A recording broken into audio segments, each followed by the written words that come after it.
Well, another day, another story about milk floats being shit. Honestly, I'm having a right lovely time at the moment. I really am. Now, those of you that, because it appears that there are a lot of people out there that are fans of Smug Corner. Brace yourself. Smuggy McSmugface will be out. I don't want to do this. This is not a spoiler as to how this story's going to go. Because it's pretty confident that if I was going to tell this story and it was going to go the other way, I wouldn't be fucking telling it.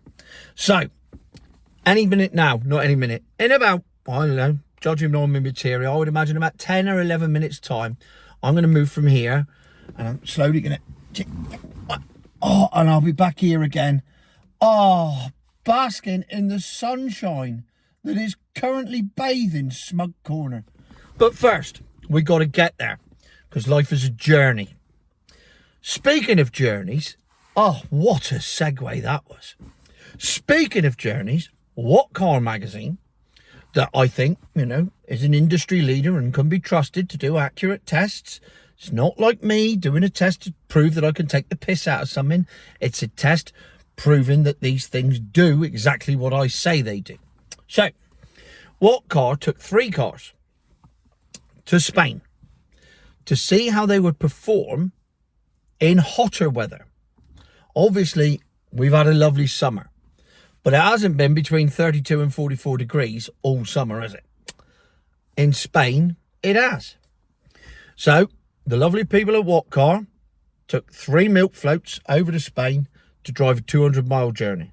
They took with them a Citroen EC3 Max. I feel sorry for the fucker that had to drive that one. They took a Kia EV3 long range GT line S. Kia, too many things at the end. Look at that. If you put that badge on the back of the car, it'd be sticking out the side. It'd be like that number plate joke. Don't do it. And a Tesla Model 3 long range rear wheel drive. Why that's important, I don't know. Or why they make it rear wheel drive. I thought it was a motor on each wheel. It was the whole point, wasn't it? Anyway, so they took these 3 cars, 200 miles from Seville to Cordoba, and then on to Montero, and then on to Agua Dulce. I don't know. Clearly, I've been working on my Spanish accent. As you can tell, I'm almost a native. I've been going to Benidorm over the years, many times on stag do's. So I have mastered Dos beer, por favor. And after that, doesn't really matter, does it? I do what everyone else does when the Spanish don't understand you.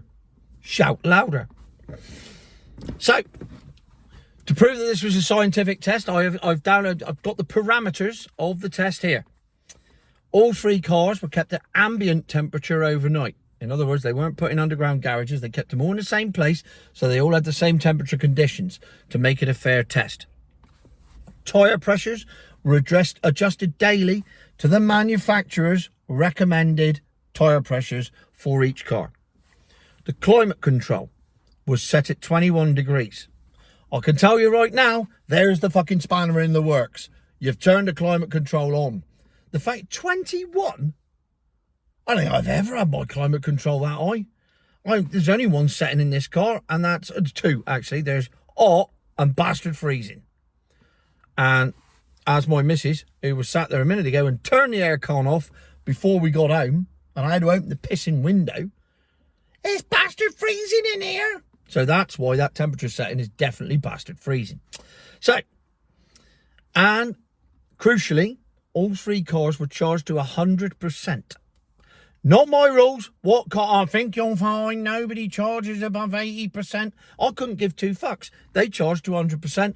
They're charging to 100%. That's like saying, I'm going to go fill my car up. I'll only put 3/4 of a tank in. Why? Because it's better. Well, not if you need a full tank. It's not, is it? Yeah, but putting in that extra 1/4 of a tank, that's going to take me like an extra hour. Oh, because it's a milk float. Yeah, exactly. So, they're 100%. Tyre pressures have been done. The climate control's on. They set off on the journey. I would imagine driving at a steady 56 mile an hour. It's a milk float. They're not going to go any faster than that. They don't actually say on the article I read what speed they were going at, but let's assume, because they're bound to have, they obeyed the speed limits. They never went over the speed limit. And then they measured against what the manufacturer's range was and what the actual range was they've got. Now, regular viewers will know that I've been banging on about this for coming up to 3 years, that the actual range is a lot less than the manufacturer's. Oh, that's because you don't know how to drive it properly. No, it's because they fucking lied. No, I get, my range is 247 miles and I get 246. Yes, and you also get to bore the shit out of everyone by driving at 56 miles an hour on the motor. And that's the optimum speed. Yes, but it's not the maximum speed, is it? And most people like to get places as quickly as possible, which you can do in a standard car, but you can't do in a milk float if you're obsessed with... I charge from home.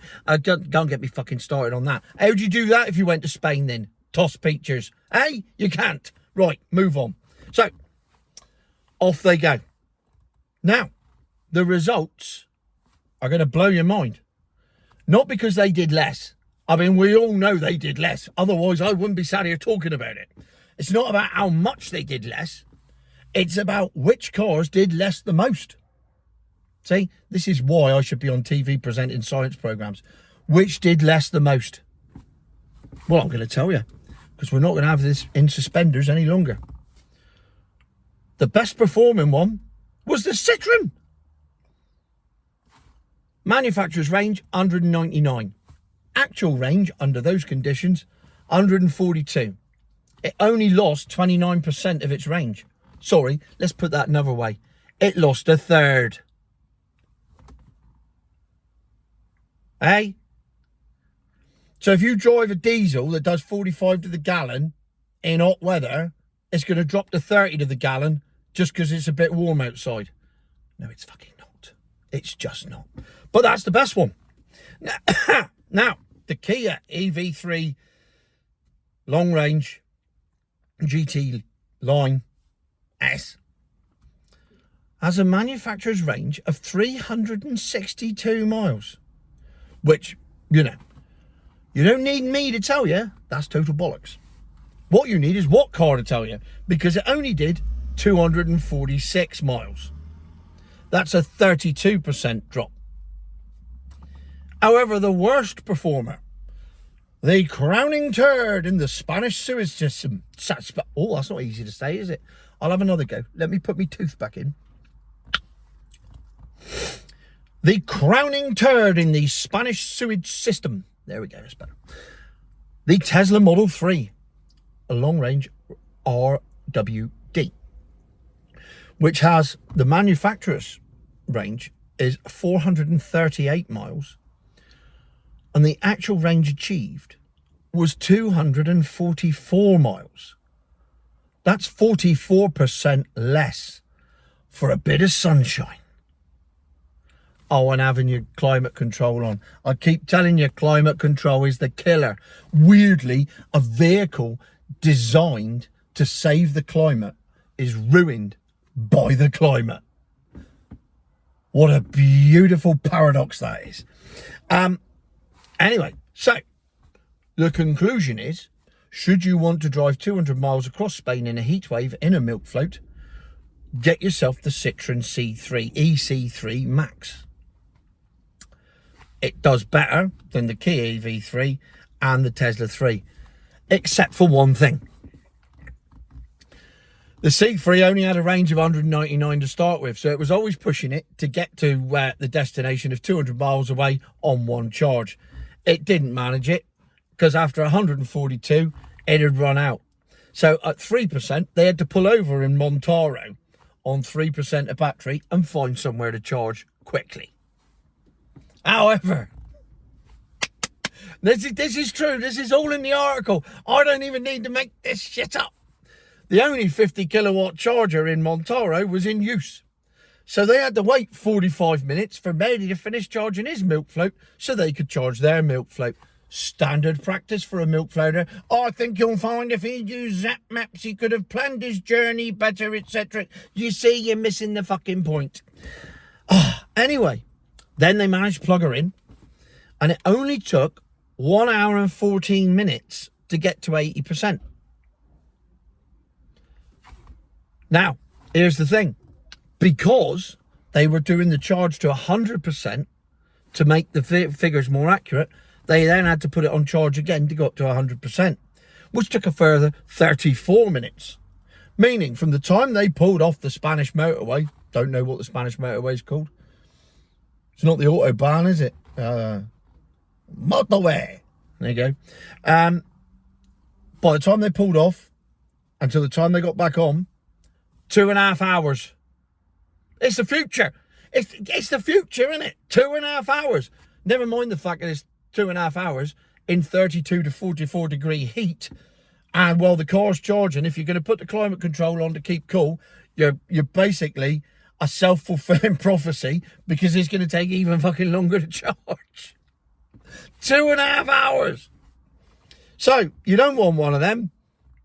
You want the Kia, because that at least did it in a oneer, albeit losing a third of its power, 32%. 362 down to 246. The one you don't want is the Tesla.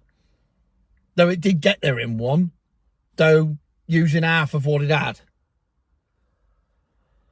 Now, 2 years ago, I worked out that driving these things in anything other than mild weather meant the range was affected. And I was told time and time again, I think you'll find you're just a fat bastard who doesn't know what he's doing. And yet suddenly all these experts, or other experts on cars, are all doing these tests and all coming to exactly the same fucking conclusion that I've been coming to for nearly 3 years, and I've been called a liar. And it turns out I wasn't lying. And as I said in those videos at the time, I had no need to lie, because the truth was far more entertaining than me lying about it. If it's raining, they do less. If it's cold, they do less. If it's foggy, they do less. If you have to turn the climate control on, they do less. If you have stuff in the back, they do less. And now it turns out, if it's hot, they do less. So they don't work in the heat, they don't work in the cold, and they don't work in the wet. They only work in mild, grey, dull conditions where the temperature is somewhere in between 10 and 20 degrees. Sorry, 10 and 30 degrees. In those conditions, it may have a chance of meeting the manufacturer's range, but it's still really unlikely. Which could explain why they controversially spray the skies all the time to make sure that it's completely dull and grey everywhere, all over Britain, 24 hours a day, 7 days a week. That way the milk floats run better. Maybe that's what it's all about. Slight sideline. Anyway, main thing is...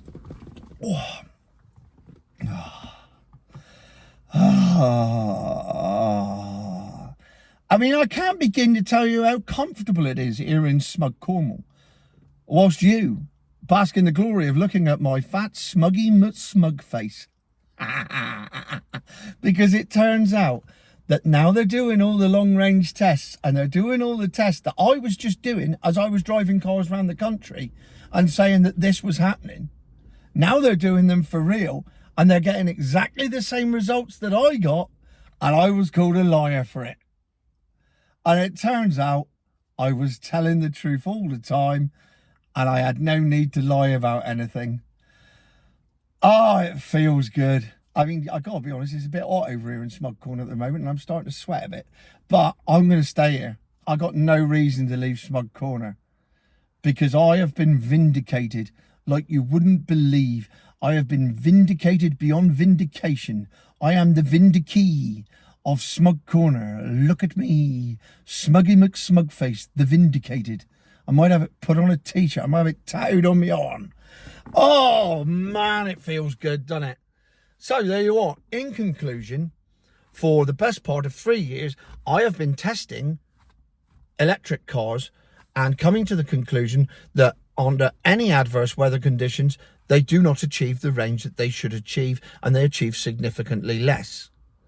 In the last 3 years, I have been called a liar and a fraud and spreading misinformation and everything else by milk floaters on every occasion.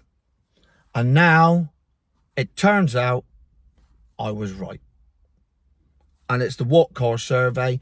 If you think I'm still lying, go to What Car and tell them. Don't tell me, because I'm just using their figures now, not my own, because you didn't believe mine, so you got to believe them. And if you don't believe them, then you got your head in the sand and you're just refusing to